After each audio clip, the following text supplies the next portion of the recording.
Hey guys, welcome back to our channel. Now let's continue our learning journey of linear algebra for this data science.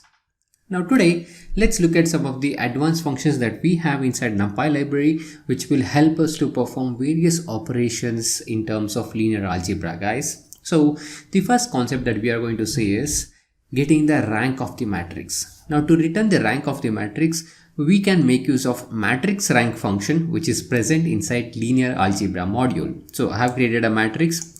So it contains 5, 6, 9, 8, 6 and 7, 8, 9. That means 3 rows and 3 columns that I'm having over here in this matrix. And I'm returning the matrix rank with the help of np.linalg.matrix rank, and inside the parenthesis I'm just sending my matrix. So I've got the output as 3.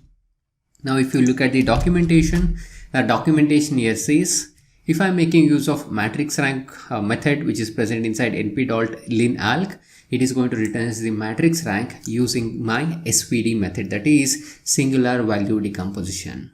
And suppose if I want to determine the determinant of a particular matrix, then in such scenarios we can still make use of linear algebra module which is present inside my NumPy library and make use of the method of DET. Now here in the scenario, I am calling as np.linalg.det inside the parenthesis matrix, and this is going to return me the output as 21, which is the resulting of determining the determinant of this particular matrix. Now, from the concept of high school, we know that we can find the value of determinant whenever we have a square matrix. Now, if I have a non-square matrix, how does it look like, or what happens in this scenario? So here, to illustrate that, I have created a matrix, and as you can see, this is not a square matrix. It has 4 rows and 3 columns. Now, if I try to compute the determinant of this particular matrix, see, I have got an error. The error says, it's a linear algebra error. It says last 2 dimensions of the array must be square. Hence, it is very important that whenever we are performing or trying to find the value of determinant, it should be a square matrix, guys. And in most of the scenarios, whenever we want to do any advanced mathematical operation, in such scenarios, I'll be interested in returning only the diagonal elements of a matrix. Now, if I want to do that, I can just call the method of diagonal on my matrix object. See, I've created a matrix that looks like this.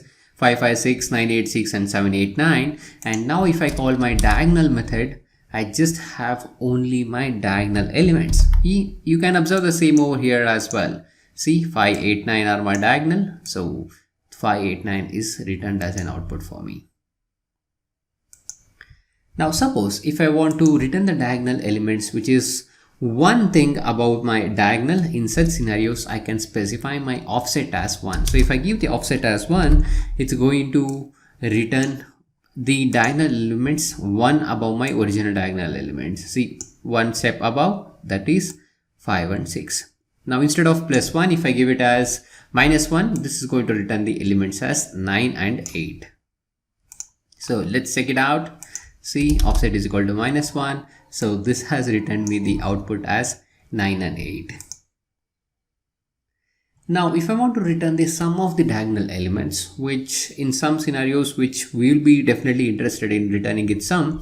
So in such scenarios, we can call the trace method. So trace is one of the function which is available to us, guys. Okay. Now, if I call it as trace, see, this has resulted by summing up my diagonal elements.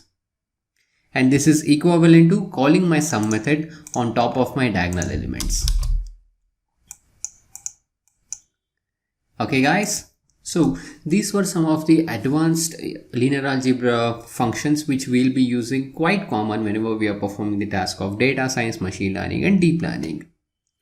Now there is one more important concept that is called as finding the dot product between vectors and the vectors and matrices and matrices and matrices. So let's see how we can do that.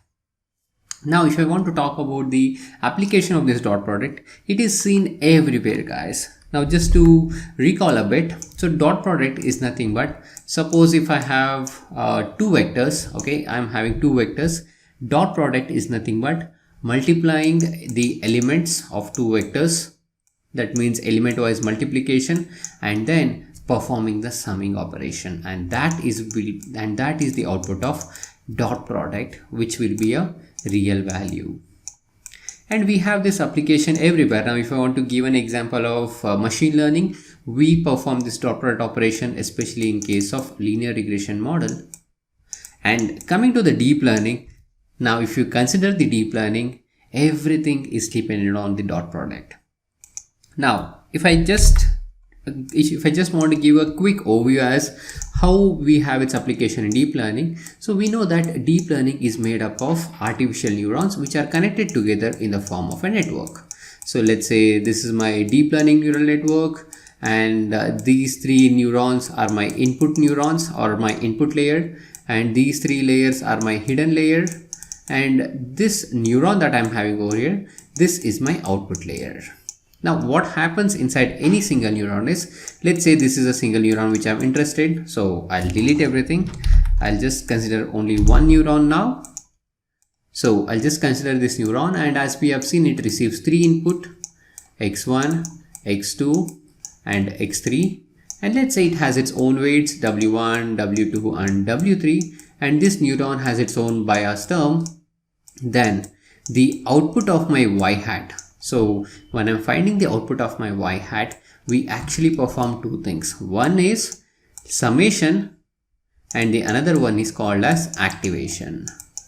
Okay, the another one is called as activation. Now if I want to talk about summation, what we actually do in this step is we take the dot product between my input vectors, that is my input values x1, x2, x3, with my weight vectors w1, w2 and w3. So it is as simple as xi dotted with wi, and we have the sum I is equal to 1 to n, depending on, suppose if I'm having n inputs, then it is mentioned as I is equal to 1 to n, xi dotted with wi.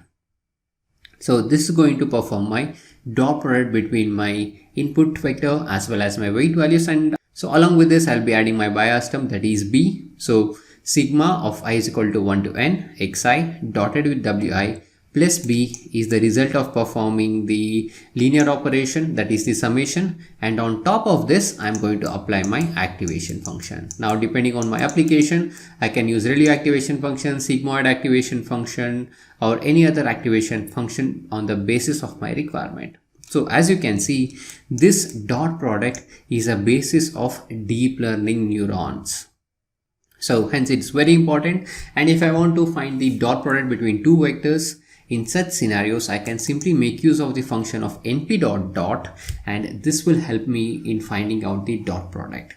So the input vector here says 1 2 2 and 4 5 2. Now if I execute this, that means if I find the dot product between these two vectors, it says 1 into 4 plus 2 into 5 plus 2 into 2 into 2. So 4 plus 10 is 14, 14 plus 4 is 18, and that's what we have got as an output. Now instead of using my np dot function, I can also make use of @ operator, and this is equivalent to finding my dot product between two vectors. Alright guys.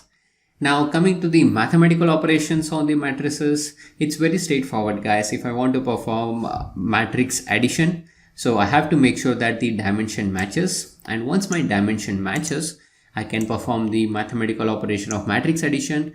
So for that I can simply make use of np.add function, and this will help me in summing up two matrices. So this has performed the sum between matrix A and matrix B. And if I want to do a subtraction, I can make use of np.subtract and send in two matrices, matrix A and matrix B. And if I want to multiply two matrices, and then in that scenario I can make use of this function of np.matmul. So this is going to perform matrix multiplication. And if I want to perform element wise multiplication in such scenarios, I can make use of star operator, and this matrix multiplication is same as my dot product. Okay, so these are some of the important operations that we can perform on the matrices. So in this video, we have covered a lot of interesting stuff guys. So we have seen how we can perform important mathematical operation on my matrices, and we have looked at the concept of dot product. We have seen how we can return the diagonal elements and how we can find the determinant, as well as how we can return the rank of a matrix. Okay, so with this, we come to the end of this video, guys. Thank you so much for watching. So do check out the link in description for the source code. I look forward to seeing you next time. Till then, take care and subscribe to our channel.